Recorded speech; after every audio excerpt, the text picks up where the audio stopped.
Greetings, lover of monotonous narration of Wikipedia articles accompanied by slowly moving images. Today, I will tell you about a trebuchet. What is it, and what was it needed for? Let's find out. It's hard to say when the first fortifications appeared, but humans learned to fortify settlements against the hostile world around them long before they started building full-fledged cities. For a long time, there were no effective means of combating fortifications. Anticipating ahead, they would only appear in the developed Middle Ages. However, in ancient times, there were several quite formidable machines of the torsion and tension type. Walls and moats appeared long before the widespread use of black metallurgy and, over many millennia, followed their own separate path of evolution. To put it simply, the first ones were based on the principle of the bow, and the latter on the elasticity of twisted ropes and cords. Despite their classification as siege engines, the primary role of such rather complex devices was not the destruction of walls but the lobbing of projectiles beyond the fortifications line.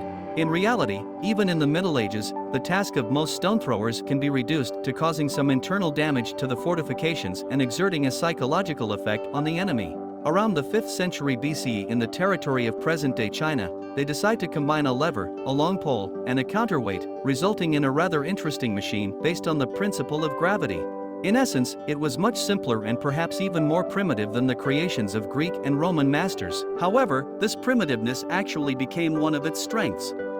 The second advantage was the potential for developing this technology. The mass of the thrown projectile and the range depended on the length of the lever arm and the weight of the counterweight. This means that increasing the weapon's power was not as limited as when using the elasticity of wooden arms or ropes. The Chinese most likely observed this idea from nomads who brought or, more likely, assembled stone throwers near the walls of Byzantium. Although this makeshift device probably couldn't inflict serious damage to fortifications, the Byzantines appreciated the design, and it began to spread across Europe. According to another version, the machine was independently invented by the Greeks, separate from the Chinese. What would later be called a trebuchet or mangonel appears to be a relatively simple structure at first glance, consisting of a frame where an axle and lever arm are fixed. At one end of the lever, there is a sling, and at the other, there is a counterweight, which can be fixed either rigidly or through a movable connection. The counterweight is manually raised to a certain height or through special mechanisms, and then it's released.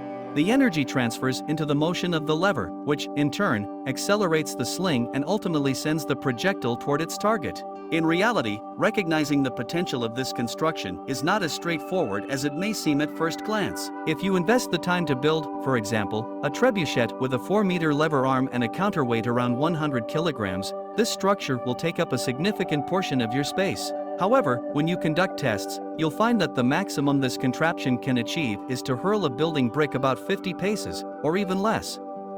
In essence, you'll end up with a siege engine more suited for demolishing a neighbor's fence than any serious fortifications. Indeed, earlier trebuchets were often more of a nuisance to the besieged than a real threat. However, by the beginning of the classical Middle Ages, things began to change. During this time, fortresses and castles became exceptionally widespread, and something needed to be done about them. It's worth noting that a fortress is typically a military structure, a collection of buildings surrounded by walls, while a castle is a relatively small, self-contained structure.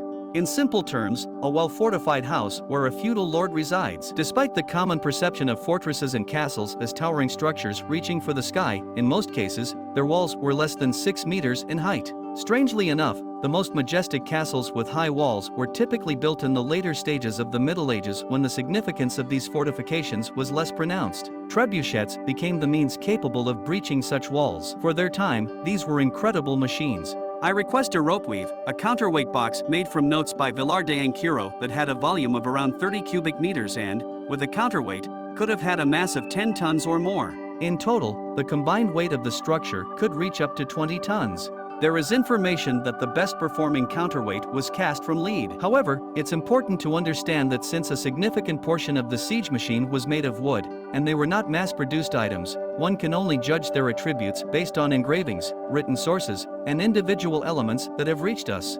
Based on modern experiments in building large trebuchets, about 10 craftsmen would take approximately 30 days to manufacture a similar machine. The siege machine was transported in a disassembled state, and it took only 3 to 4 days to assemble it. On average, about a dozen people serviced it.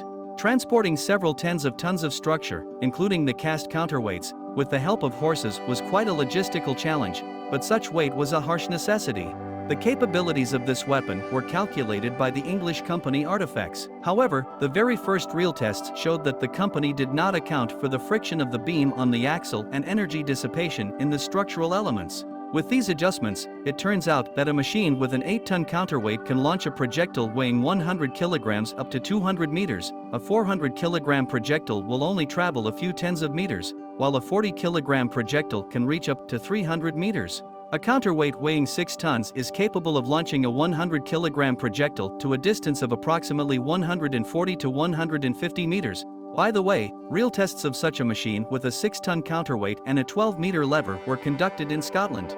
In general, for most large trebuchets, the mass of a projectile that could be launched a reasonable distance ranged from 50 to 200 kilograms.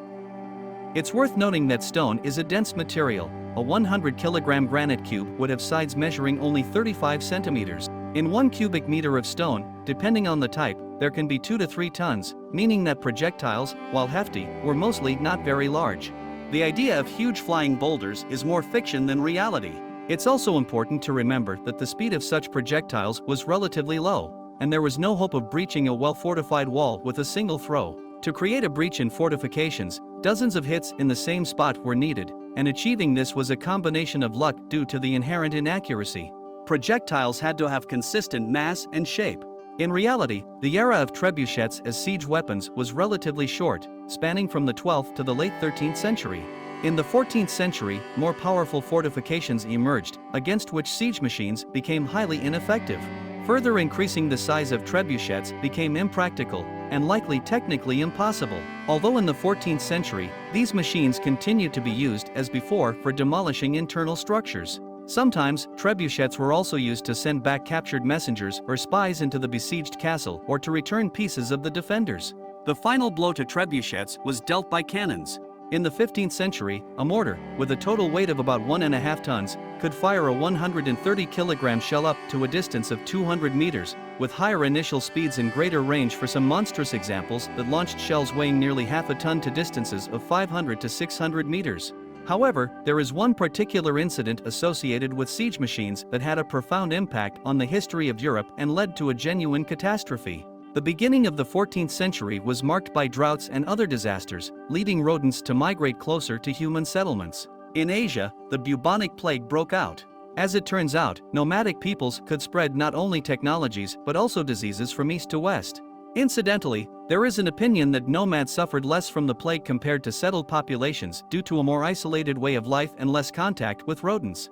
To this day, there are records from the medieval author Gabriel de Musy, in which he describes the conflict between the Genoese and the Golden Horde in Crimea. In 1346, there was a siege of the Genoese fortress of Kaffa. During the siege, Khan of the Golden Horde, Janibek, used catapults to throw over the walls the bodies of those who had died from the plague or their parts. The siege did not yield results, and the Khan eventually withdrew, allowing Genoese trade to continue. The incubation period of the plague is up to 12 days. In addition, carriers can be not only humans but also shipborne rats. Over the next 7 years, this will lead to the extinction of 30 to 60% of the European population. In essence, one or several salvos from the siege machines destroyed more people in total than an atomic bomb could have done.